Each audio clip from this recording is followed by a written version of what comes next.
Hello, everybody, and welcome back to the Ant Pod. This is now episode 22, and today it's a special crew. We have two backup hosts on the line, and we also have Rich from Antics. And let's just start with you, Rich. Hello, how are you doing? Hello, I'm doing good. At the end of a good day. Oh, well, indeed it is for me as well. So that's two. And the reason we have Rich on today is because we are talking about being an ant shop selling ants. So a few weeks ago, we talked with Wakushi about how it is to run an ant store selling ant nests. And today we're talking about selling ants themselves. And Rich, can you just explain a little bit of what you're doing? I'm selling ants. I'm trying to make a difference. We're trying to change the way things are done and create some structure into what seemed a very hectic community a few years ago, especially on the storefront. So we're trying to make some waves and do things a little differently. Yeah, I think you've definitely changed the market forever. Because what is really unique, one of the things that is really unique is the way you do your packaging. And now all the other companies are starting to upgrade their versions of the packages to kind of go the same style as you. And I think it's really amazing how you've changed the hobby so much with just changing the packages. But yeah, hang on, you texted me, you just confused me. We also have two extra hosts. Yeah, just go with a little behind the scenes with the podcast right here. Everything was working very well until we had to start the recording, and then everything just went wrong, and it completely threw me off track. But we also have two extra hosts today. We have Lynn from last week, and we have Antimatters. And yeah, let's just say hello to Antimatters. It's been a while since you've been here. How are you doing, Antimatters? Really good, thanks. Yeah, the ants are all doing well as well, so can't complain there. But yeah, thanks for having me on. Yeah, and actually, now that I'm thinking about it, you actually sell your Tetsumoran bicarinatum because you have quite a big colony. Yeah, I do sell a few of those. I've only just kind of got into the market though, so yeah, still learning the ropes. Are you thinking of taking a step further, or is it just to get rid of the top part of the Tetsumariums? Well, at the minute, I would like to get some more ants, but then again, it's like I don't want to get ants that are already available, if you get what I mean. So I'm keeping my eye out for some, Lasius neoniger at the minute, but that's about it, really. Okay, so you're not thinking any way of opening a store or anything, just a casual ant keeper. Well, not for more ants anyway. I've got my little shop with nests, but I think I'll stick with Tetramorium bicarinatum for now. That's very true. Yeah, you are designing some 3D printing products in there. What about you, Lynn? Have you ever thought of opening a store or anything, or are you just the other end, being the buyer all the time? Well, I have been importing and exporting from Asia and then to Germany and France, but in the bigger scale, I think it's too much for me. Okay, can you just explain a little bit about that? Importing and exporting. Sometimes every year, of course, the nuptial flights happen, of Nicobrances. And then it's like a fight with the Asian sellers who gets the most ants out the quickest. And German shops often have some issues with the permits, like importing and stuff like that, because Germany is very strict on what goes inside their borders. But the Netherlands is a little bit more simpler. So the ants go to me, and when they come to me, I take care of them, and then they move further to Germany. That's a nice way of saying you're bypassing the system. Pretty much. Yeah, that's also, of course, I've talked quite a lot with you, Rich. We've become quite good friends in real life, ant life, and I've started to find out there's a lot more behind just receiving ants from across the globe and taking care of them. Can you try to explain a little bit of the process if you are getting ants from Lynn? What do you do once you receive the ants? Do you just sell them straight away, or what happens?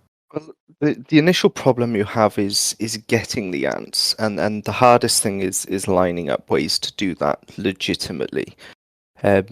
Once you've found a courier that will transport live animals, you then need to get the appropriate permits. As Lynn said, it's easier to get the permits in her country, and it's perfectly legal to cross-border trade within the European Union. So if she can get Oh. them in, easier, then moving them to Germany is just a very simple process. Whereas getting them into Germany first off would be quite difficult.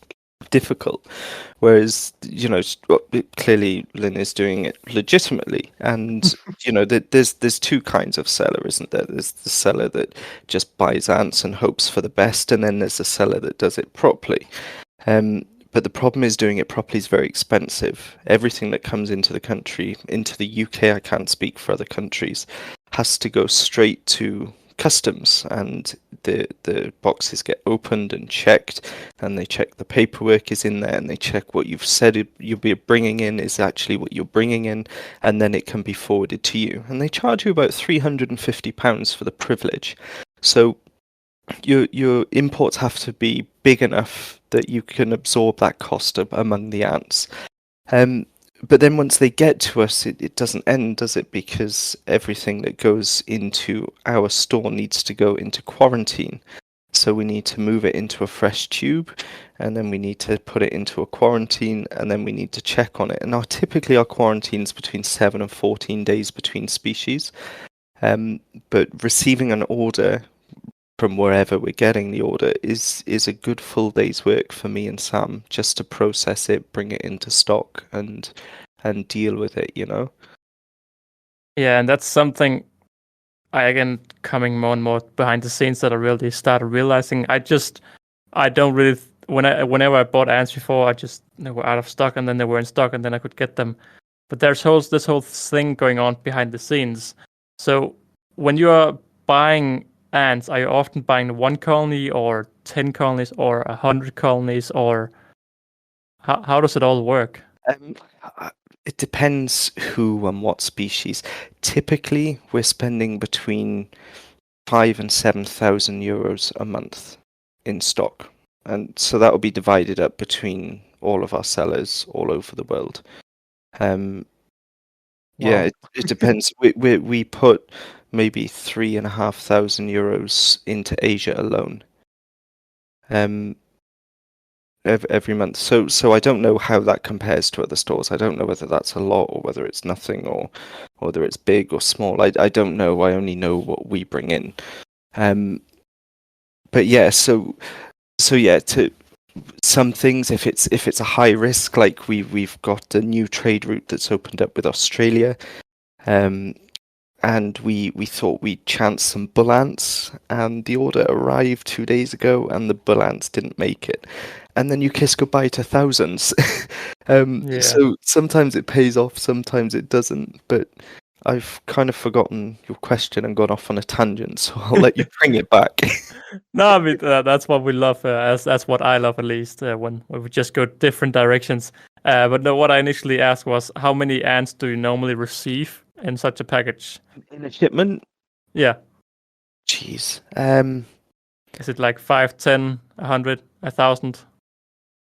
In the Asia order that just arrived, there is maybe 150 tubes of various things, maybe 200. Wow. And they range from like colonies to single queens or whatever. But like from Asia, we have an order coming every 14 days. So every 2 weeks we have something coming in from there. Yeah, I was about to ask, how often do you receive orders then? So every 2 weeks from Asia, is that? Pretty much every week on a Wednesday, and a Thursday, there's something coming in from somewhere. Pretty That's much. nice. Every 2 or 3 weeks we have an order coming in from Poland, maybe once a month from Spain.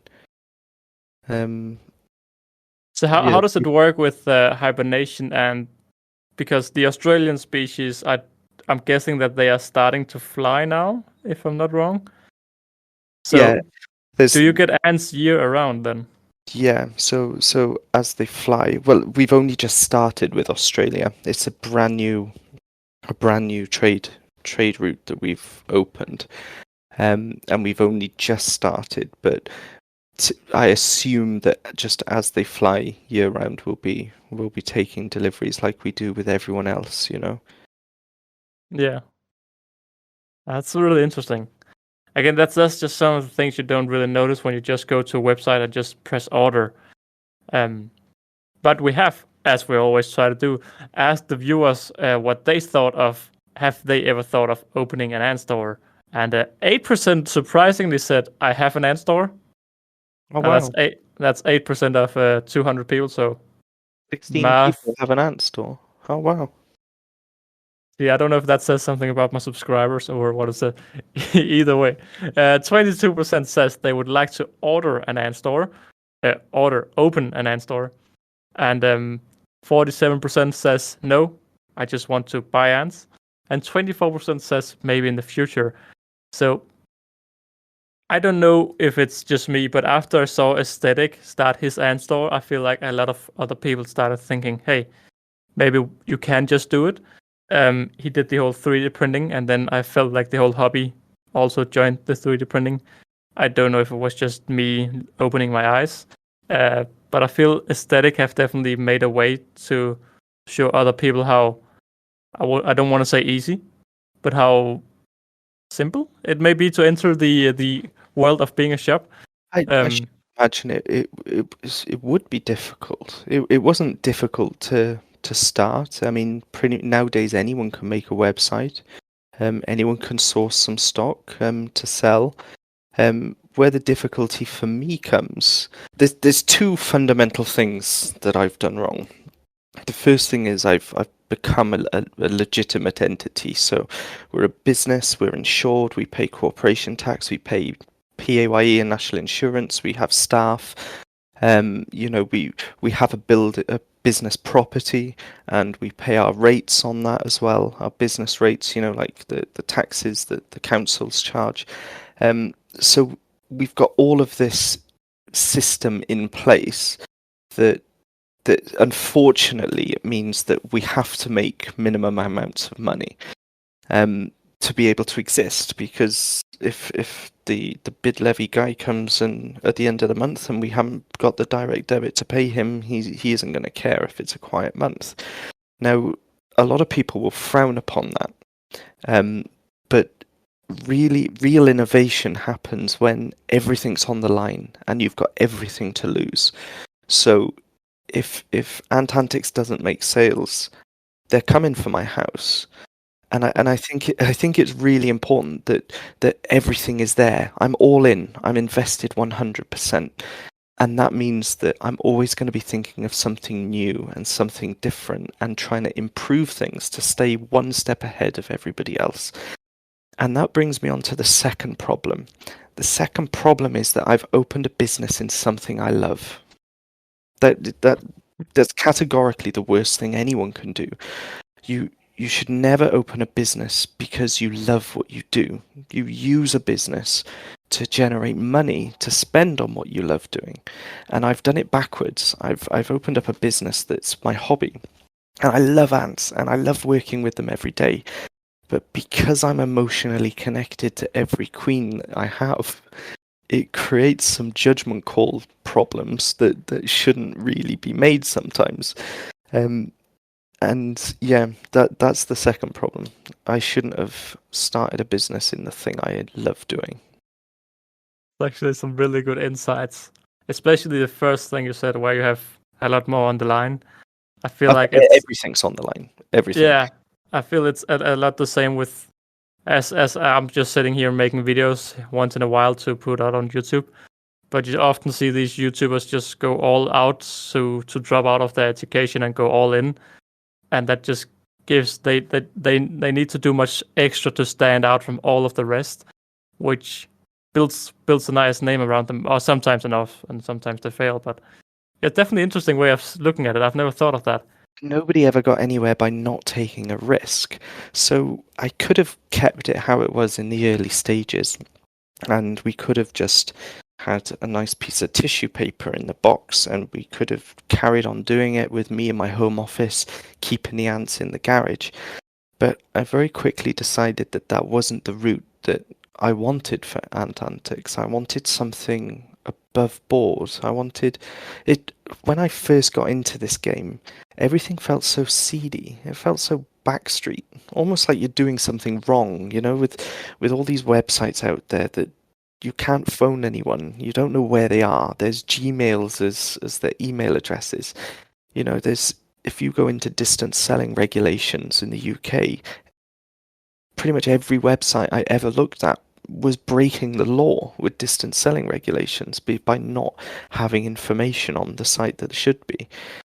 And I thought I just wanted to do it properly. And of course, there's only a handful of companies that are doing it properly. I can count them on one hand, the amount of people I know of that are doing it properly. But sadly with it means that we're never going to be able to compete with bedroom sellers. So the only way that we can stand out is by trying to have more stock from more places. And I know we're not the cheapest, and I'll never pretend to be the cheapest for what we sell.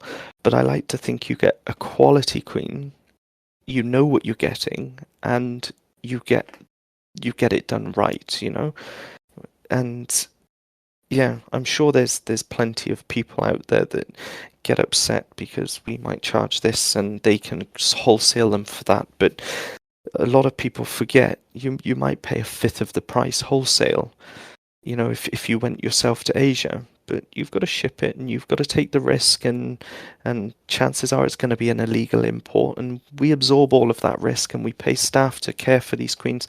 Somebody I fell out with not so long ago was boasting that they were selling a colony for, let's say, £20 as a ballpark figure. And for me to grow that colony would have taken me 18 months. And I would have had, even if we cared for that colony 5 minutes once a week, over that period of time, we'd have had like £46 worth of care that have gone into it in staff wages. So we're faced with a whole new array of problems, is the point I'm getting at. But I think it needed to happen to stand out. It's some really, really amazing inside knowledge right here. Of course, we got AntCon, right? And that's something completely different, funded by the people who, everybody that supports us and buys from us, they're paying for AntCon. We made a massive loss on it last year. It's being paid for by people, and it's that innovation that we're trying to give back. And we have, at the last count, I think we've got 83 colonies out in schools all over the county that we're in. We provide free ants to schools, and in return we get the kids wanting, and they buy ants, and it does generate money back. But we're trying to invest, and we're trying to do things different. Yeah, Rich, you're making me sit here and smile. I do always love hearing how much things you don't see of just going to a website and just press order and then get an ant colony look the other way. It's insane how much behind the scenes you get. You said you started in your garage, so how old is Antics today? Rough estimate. I think we're coming up to 3. All right. We'll be 3 in the spring. That's crazy. I've been in the hobby for longer than you have been in the shop. That's insane. Yeah, I know, right? Oh, that's quite crazy. I didn't even know that. I have a question from Vecto. A very good question I actually thought of myself.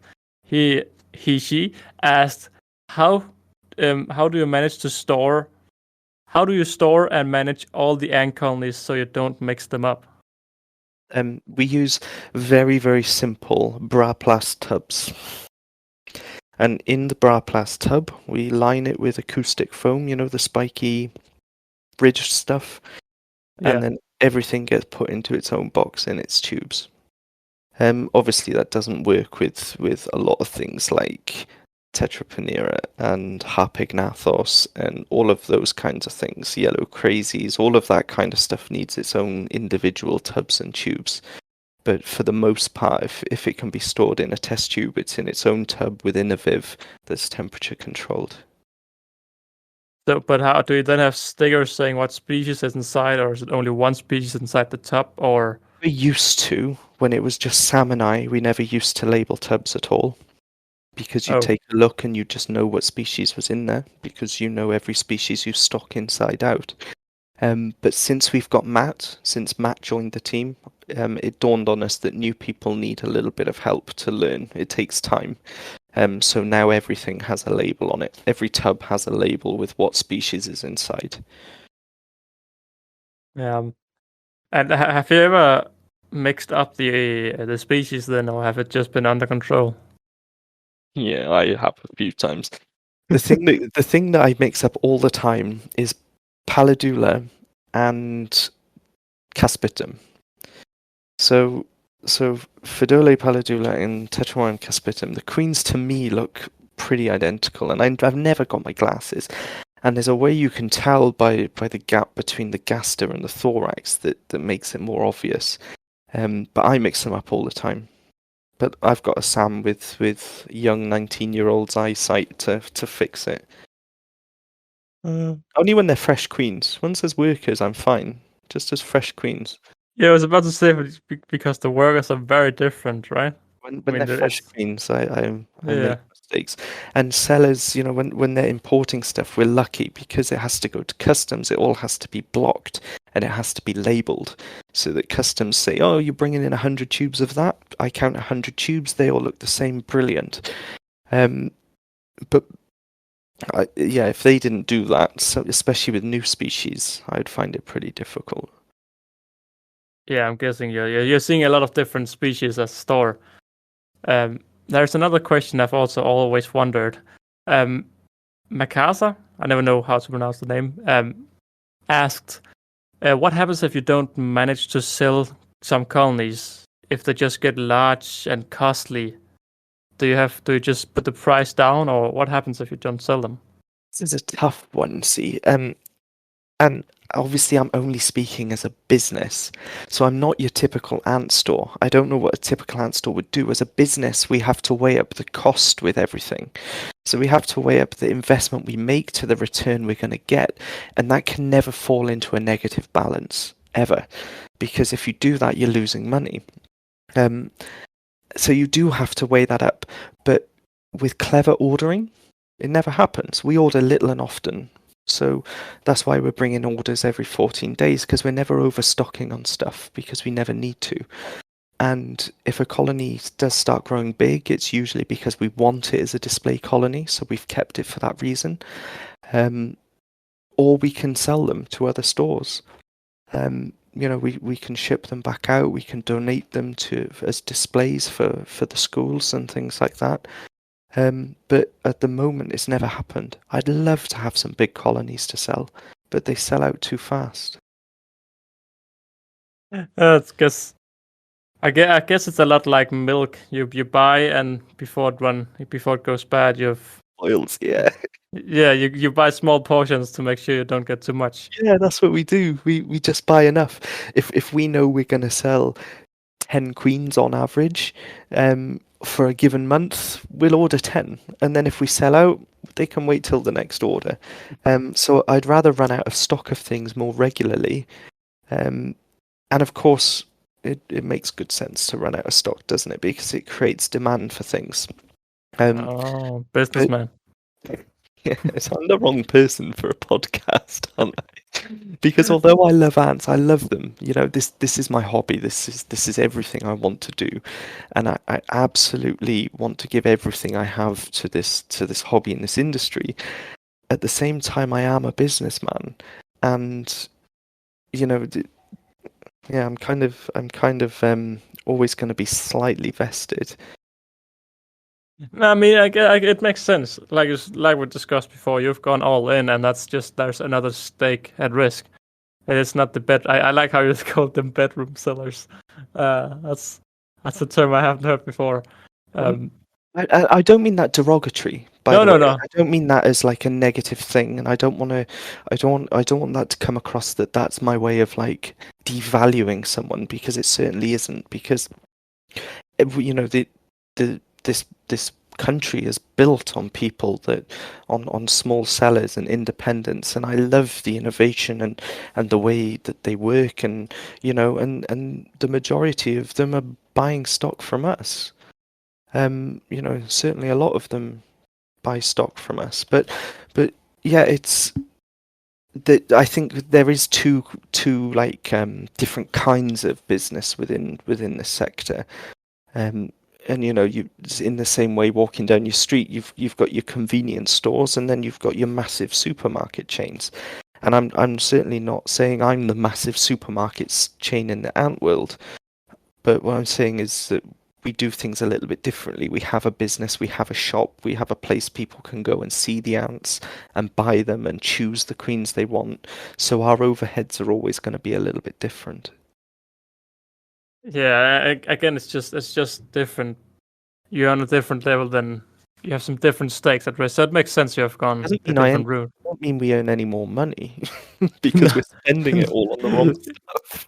Yeah, now you're getting this fancy box with the colony inside that you could. I had to wallpaper the bloody. Sorry, I don't know if I can say things like this, but yeah, I had to wallpaper the wall through reception the other day, and eye-watering amount of money got spent on wallpaper, and it's like, I would have bought me 20 queens. But I think, Lynn, if you're still here, Lynn, you're of course from the country where everything is a lot easier to import. How many different ant stores do you have? Just in the Netherlands, because I feel like there's like around 5-10 big English stores in Europe. But it seems as every time I talk with you, you just you list another store and another store and this store and that store, and you have so many small independent stores. Well, if we look at the Netherlands, let me get all my tabs open because I'm still everything on my PC. Let's see. We have in the Netherlands, we have Ant Heap, we have Quality Ants, we have Aesthetic Ants, we have Mieren Specialist, which is Ant Specialist translated. We have Mieren Nederland, so Ants Holland or Ants Netherlands. And then we have the infamous Ants Kingdom. Is it Ants Kingdom? In Dutch, it's Mierenboerderij. There's a store called that, at least. Yeah, they translate to Ants Kingdom is like it is Ants Kingdom, actually. Found it. So that's like 1, 2, 3, 4, 5, 6, and I think I'm not sure if we have. Well, and Flanders is Belgium, so that doesn't count as Netherlands. We have a bunch of small ones. Yeah, and I just want to say we have 0 stores in Denmark, as far as I'm aware. So yeah, definitely different areas with a lot of. There must be so much competition then in the Netherlands compared to. I don't know if I look at the UK, of course. In the UK there's like 8 or 9 big stores that I know of, at least. I don't know you. Competition is rife here. Yeah. Yeah, that's the thing. What do you look at competition? Do you look at other stores and look at what they have and then you copy them, or how does it work with getting species in? Oh, sorry. Carry on then. Wait, can you say again or what? I got distracted. I'm losing all that. I'm falling out now. Every day on my task sheet at 10 a.m. with my cup of coffee, and at 4 p.m. before I leave, I check every ant store for any price changes, product changes, everything. Yeah. You have to know what everybody's doing all of the time, because otherwise you fall behind, don't you? But how do you go out and pick a new species? I know Aesthetic, he has so many different species that he's getting in and out, and I've never heard of half of them. Are you just grabbing everything, or? So if it's a new species I've never heard of and there isn't many studies or white papers on them, if the information's low online, I might bring in a couple and try and see if I can keep them for 6 months first, and then I'll sell them.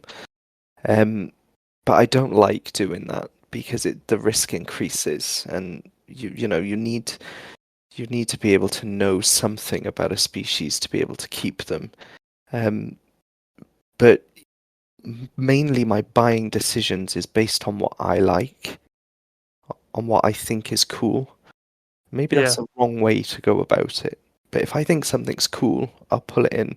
And the reason why in the last 13 months that we've got so many like different species that I would never have stocked before, like Tetraponera and Harpegnathos and things like that, because they might not be and especially Polyrachis, they might not be my cup of tea, but Sam is simping over them all day. Geez, that Sam will go crazy for any Polyrachis, so that's why we have so many in, because that's his personality, and he's looking at the sheets and saying, "Yeah, I want that and I want that." So it's definitely an emotional buying decision. It's not strategic in any way. How do you find the species? You just talk with the seller and ask, do you keep this species, or do they send what they have? Typically, How? they'll just tell you what they've got on that given week, and you'll order what you think you need, and then it'll all arrive different. Yeah,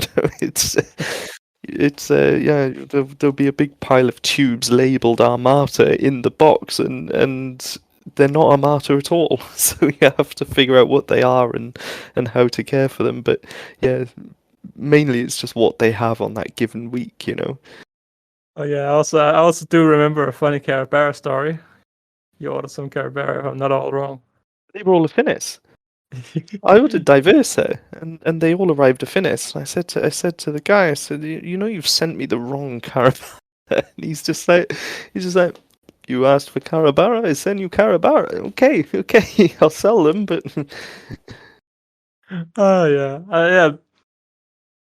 Yeah, it's definitely funny hearing all of this behind the scenes. We have another question from MCADW asking, how did Antics start, and what did you think when you initially started, and what did your family think when you started, and friends? oh right, I see the question here. Okay, how did you start, and what? So, I've always been a bit of a wild card. When my first ever company was a vaping company, and it was before vaping was known. It was before it was popular. There was literally one online store in the UK at the time. No, maybe two. And I had this brainwave that I was going to open a retail shop, and it had never been done. Nowhere in Europe had vaping retail shops. Nobody knew really that vaping existed. And I decided I was going to give it a go. And everybody told me not to. My family said, don't be so stupid, you can't invest that amount of money. Even my wife was like, no, you can't be doing that, that's all the money we have. And I was like, trust me. So I took a risk, went with my hunch, and in our first month of opening the store, we did £15,000. And that turned into an entity that did like 800,000 in its first year. So when I said, I really want to work with ants, nobody really questioned me. It didn't happen. I wanted to open an escape room. It was pretty crazy to open an escape room. But nobody questioned me. I'd never built anything in my life, and I built a room. So yeah, I think people, if they fight me, I just do what I want to anyway. But I started because of the thing is, when I tell this story, the person that this relates to know that it relates to them. But I had an ant, and it didn't arrive the way I expected it to. And I felt that the ant wasn't loved like it should be. Maybe it's the vegan side in me. So I thought I could do this better, and I could treat this queen better than this. I spent days and days excited for this queen. It took me weeks to decide to buy her. And that anticipation and that excitement and that thrill of waiting for this queen to arrive just felt like it de-escalated so quickly when she dropped on the letterbox. And I wanted to create something that was more special, that kind of like carried on that excitement.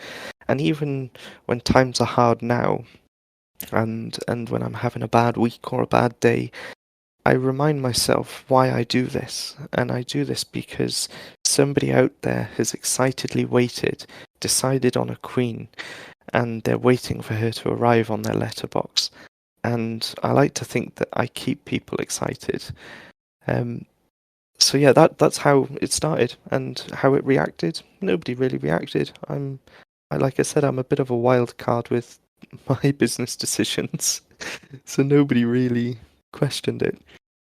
No, it's it's quite some story to have. I do really enjoy listening to all of this. I remember back when you started, you had We haven't heard of anyone else. Huh? The problem is I chat on forever and nobody else gets to talk. No. I mean, the thing is, it's supposed to be every second episode we have a guest on board, and every other episode we just chat, just the crew itself, and you never quite know how chatty a guest will be. So there's nothing wrong here, because I do enjoy just sitting down and listening. It is sad that we have Lynn and Anti just sitting here as well, but yeah, I hope to Rich. We'll get on to Anti shortly, because he supplies me the bicarbonate I need to exist. Oh. He Oh. is, well, you've got to have a good colony from someone you trust, haven't you? You know, you've got to have a good supply, and he's the man. And his feeders are freaking awesome. I use them in all my displays. Oh, the liquid feeders? Brilliant. Absolutely brilliant. Yeah, they're definitely not a bad design. I have started using them again. I had some bad luck with them first, but I just found out I misused them. So that's on me. I just need him to create me one. In fact, Anti, while you're here, can you create one that a Singularis can fit into? Yeah, you should be able to. Yeah, if you don't have the thing in the middle, they should be able to get down.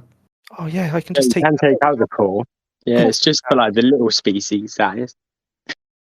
What a goon! Why didn't I think of that?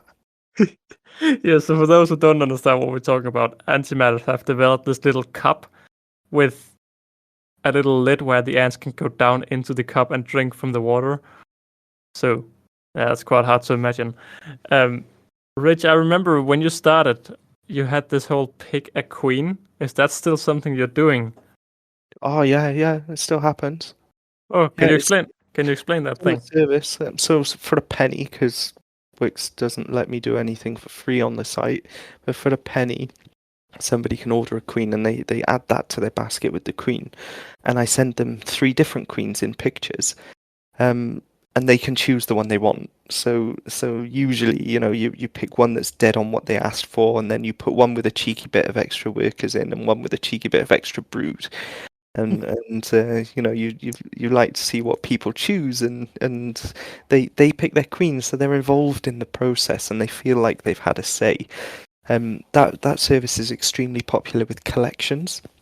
So people who collect directly from the store, they pre-buy a queen and they pick the queen, and then we get them ready for them. So when they arrive, so they sit down and they look through the queens that we've selected and pick it, you know, like face to face.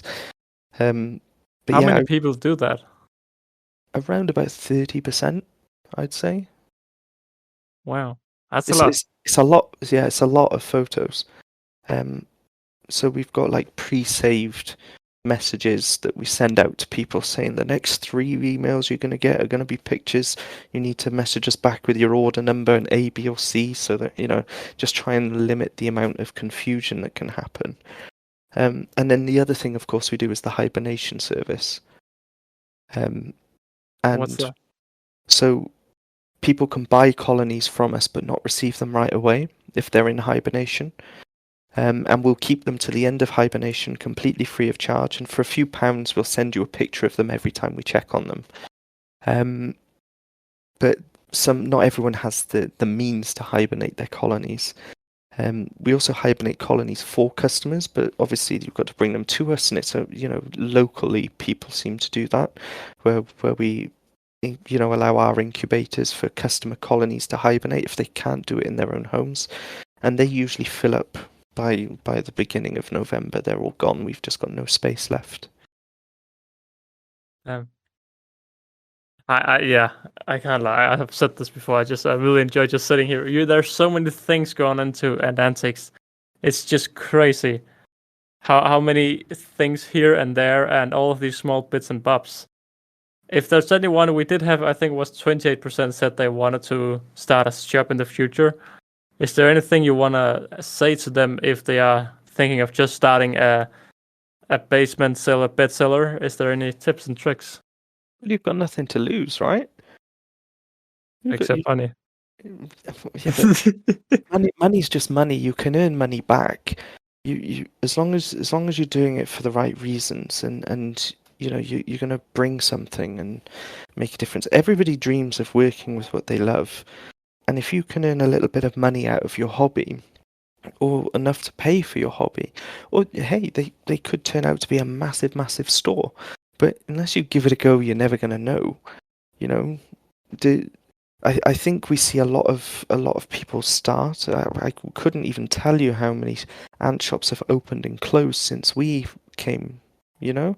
And I think the one thing people don't realize is the amount of time it takes to feed all these colonies, to care for them, to learn about them. And you are going to get queens that don't make it, and you are going to get fertility issues every now and again. And like in your case, you are going to skip a quarantine thinking you'll wing it and things will go wrong. What story is that about? Yeah, we'll wait and hear about that, won't we? But occasionally you're going to make mistakes. And the guts of a good store are the ones that don't give in when that happens. Just keep going. There's going to be things that test you, and ultimately in an industry where there's so many shops, it's going to get ugly. You're going to fight with other stores. At the end of the day, you're all fighting for the same customers, and they're going to get upset with you, and you'll get upset with them, and people fall out, and it's just business. It's going to happen, but don't give in to it. Just keep going. Yeah, there's a lot of stores competing for the Same attention. Customers. Yeah, we're all fighting for the same customers, and like me, I'm like, well, if there's a choice between bread on my table or that person's table, I'm picking me every time, So what can I do to be the better one, And anyone that tells you that they don't do this job not to earn money is lying. There's no reason anybody would start any form of business selling anything unless they wanted to earn money from doing what they love. So yeah, it's that's my favorite one. Is they're only in it for the money. Well, everyone that sells ants is in it for the money. But we can do it right, and we can do it well, and we can have a really good time earning the money. Yeah, I mean, I know Antimat, he's definitely in it for the money, right? Of course he is. Yeah. In fact, you might be the exception to the rule, Jake, because you've got a colony that you need to downsize. It's growing massive, and if that colony will fund your hobby in the process, fair play. It also saves me quite a lot as well, because if I was to have to keep up with the expansion, you'd be talking ridiculous amounts of money, if you get what I mean. So yeah, kind of works both ways. And it's a lush colony, isn't it? Yeah, they're starting to fill out their new kind of. I had to put them out on a whole table the other day because it's the only thing that could fit them by now. So I had them all escape today. They're not too bad when they escape, because they always come back. They're trying to burrow into yellow crazy ant tubes. Crazy. Maybe that's what happened to my yellow crazy ants. It's insane. The new guy we got didn't put the cotton in tight enough, and of course they can get through it, can't they? By Atom. And I went in today and I pulled the yellow crazies out to fill an order, and the box was just full of bicarbonate, full of it. So before I could do anything this morning, I had to spend 2.5 hours picking up workers one by one into a barriered tub and fixing it. At least they're quite sturdy little girls, so you don't end up squashing too many with the cotton. Yeah, well, a soft little pinch with the fingers, just a really soft grip, and they don't cause any trouble, do they? That's funny. When you think about picking up an ant with your fingers, it sounds so weird. But especially after I started handling my otter, I'm so used to picking them up with my fingers and just all my ants now. I can, yeah. Well, we used to faff around all the time with the spring steel tweezers are brilliant because they don't hurt the ants when you use them. Exactly. But you can also feel, can't you, and apply the exact amount of pressure you need to pick an ant up without causing it any harm. And it's so much more efficient. You know, you've got a Synctellus or a Fusca running across your table, you know, or a Singularis. It's so much easier just to gently pick them up and put them where they need to be. Namely because everyone steals my tweezers. I've got a really nice pair of tweezers that are like needlepoint. Oh, they're lovely. And everyone keeps nicking them. I mean, I don't know how many tweezers I have. I have so many tweezers, and I can never find them. It's so ridiculous. They just all. I have like 6 of the steel tweezers or something, the aluminium ones, and I can only find one of them until I clean the room. I think I send them to you every time I send you. You do. I throw you in a pair of tweezers. And it's the only one. It's the only tweezers I actually use, and yet somehow I only have like 3 in my box of tweezers. All the others are just gone. They're inside the room, but yeah. I feel your pain. I'm the same with cleaning hooks and syringes. It's you put something down and somebody else does a shift and it's gone. I'm like, oh, who's been in my tub? So, Rich, another question I just thought of. How many colonies do you stock? You say you get a shipment every 2 weeks or every week with around 100 to 200 ants. How many ants do you then stock at the moment? Typically at any one time right now, I'd say about 1,500 tubes of stuff. It's a lot more because we've just had a year's worth of Barbarous, so we've just literally filled an incubator with like 800 Barbarous queens. I sent you a picture of them, didn't I? Yeah, you did. When they arrived. So yeah, we've got those, and of course the Nigers from we're only like halfway through the year since we caught all those Nigers, so there's still like 800 or so of them left. So if you exclude them, we've probably got about 1,500 of tubes of various things. Yes. So what happened on nuptial flight? Did you just take a week off to just catch ants, or how did it work? Oh, for the Nigers. Yeah. No, well, I'm quite lucky. I live right by a nature reserve, and we get Flavus and Niger here, and Umbratus. Oh, So- nice. So I was really lucky. When Karis, she knows when they're going to fly. She's got this sixth sense, and she's like, I think they're going to fly today. And if she tells me they're flying, I race home, get out the little keyboard hoover, and I go for a little walk. Yeah, that's a smart thing about also using hoovers for that. Just I think I saw just on the ants. floor, isn't it? I think just ants at the Singapore store. They have a mini hoover, and then Where they I put got it. the idea from. Yeah, Yeah, I got they it. put it on the stick, and then they just go around the building sites and just go 5 meters up, sucks like- the queen in, and goes down. Yeah, it's like freaking genius. I'm there on my hands and knees, and because it's always a hot day, and my back's aching and my knees are gone, and I'm sweating everywhere. And this guy just walks around the streets with a hoover on a pole and just. Yeah, So it's that's brilliant. what I do now, and I don't even need to bend down because when you've got enough queens, you just unscrew it and put them in the tub. I think it's brilliant. So how much time do you reckon you spend on just catching flowers and nigers? What when they fly? Yeah. I usually have to catch 2 flights to catch enough, and Sam also does it as well wherever he is. So he'll pull in a few hundred as well. But yeah, maybe 16, 17 hours catching. And then you've got to make all the tubes and stuff, haven't you? That's the worst bit. Yeah. It's just so different from a normal ant keeper. I remember every year I get 5 or 10 queens, and I'm like, but why? And then every time I look at them, I just want to catch them, but why? I don't need them. I But it's have just, the it's same just problem. seeing a queen, you just want to get it. Yeah, and what I've because obviously I take so many queens and I know they produce so many.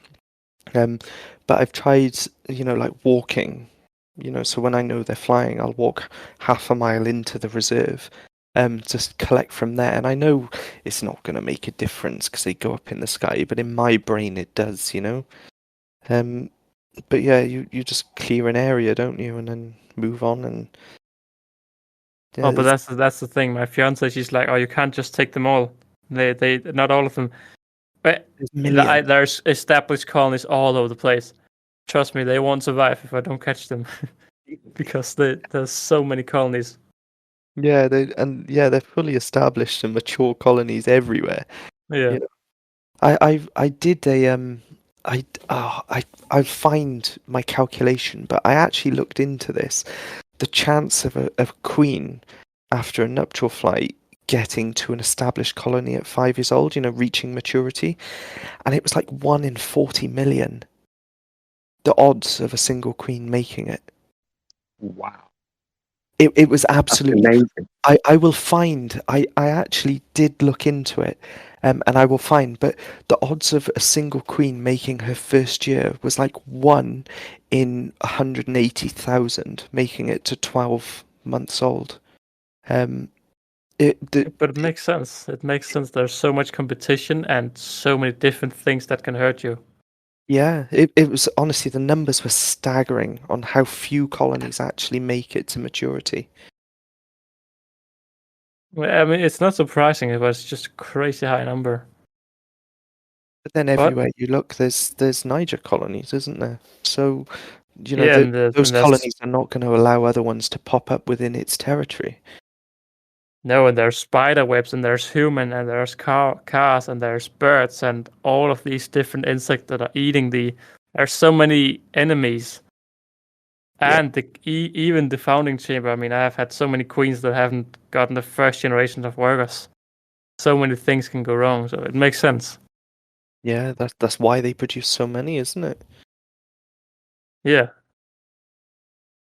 but I think Kind we of have. like, it Oh, kind yeah, of makes go. you think twice about like digging one up and stuff like that, really. When it's like, so this queen is like 1 in 40 million sort of thing. Like, maybe shouldn't dig her up. Like, Yeah, just leave her there. She's happy. Yeah, and you'd yeah, never it's a get it miracle. anyway. If even if you were crazy enough to want to dig up a Niger nest because you're that sadistic, you'd never get the queen. No, Yeah. She's like a disappear. meter underground somewhere. You never get her. You'd purely be doing it. And I believe me, I tried. I tried my hardest. In the development opposite my house, they're building houses. So before the bulldozers go through, I was out in that field day and night for weeks trying to save as many colonies as I could. And I could save some rubra because there's so many queens and I know I couldn't get them all. But I saved some, Flavus again, you can't find the queens, they're too low. So after a couple of weeks I just gave up trying, and sadly they're gonna meet their demise, aren't they, when the bulldozers roll in. But I did try, but it's impossible. Yeah. That's where humans, they're the final step in the chain. They'll just murder everything. They make it. They just get to the point where they're having nuptial flights. Everything's sweet and rosy. They dominate their landscape, and then some guy with an excavator comes trawling along to build a house. Poor things. 10 minutes later, their whole work is gone. Oh, poor things. That's the hard life of nature. But I want to say we have hit the end of this podcast now. Rich, can you just go through who are you and where can we find you if anyone wants to find you? Yeah, sure. So I'm Richard. I'm from Antics. You can see us at antantics.co.uk, and on the homepage towards the bottom there's like a thing where you can find all of our links to YouTube, TikTok, Discord, Instagram, Facebook, everything. And of course you can see antcon.co.uk if you're interested in the event, which is now sold out, but we may get more tickets in January. Sold out? Yeah, so early. All gone. Damn. Have you announced it? What, that is sold out? No. Yeah. I guess I have now. No. Oh yeah, but this won't come out for a week, so. Oh, there we are. Everyone will already know by then.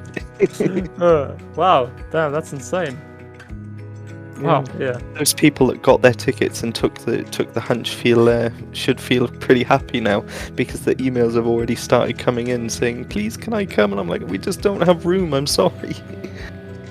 Now that's crazy in a good way. But yeah, I want to say thank you all for joining, and also special thanks to Antimatters and Lynn, who are officially now backup hostess. So you will hopefully hear them once in a while, if the other hosts are not attending. Next week it will be a lot more of a discussion, because we will talk about feeding animals. You can use cockroaches, mealworms, all of these different things. So that is what we're talking about next week, how to take care of feeder insects and what feeder insects are the best. Now, just a quick asker, Rich, what do you use as a feeder insect? We use Morios, mealworms, and crickets. All right. Antimatters? Dubia roaches or Morio worms, really? Yeah. And Lynn? Usually roaches. All right. Well, that is what we'll discuss next week. I'm also on Team Roach, but I think I've tried pretty much everything by now. But yeah, I want to say thank you all for listening. Be sure to share this with all of your ant-keeping friends and family. And you will hear more from us at the Ant Pod next week.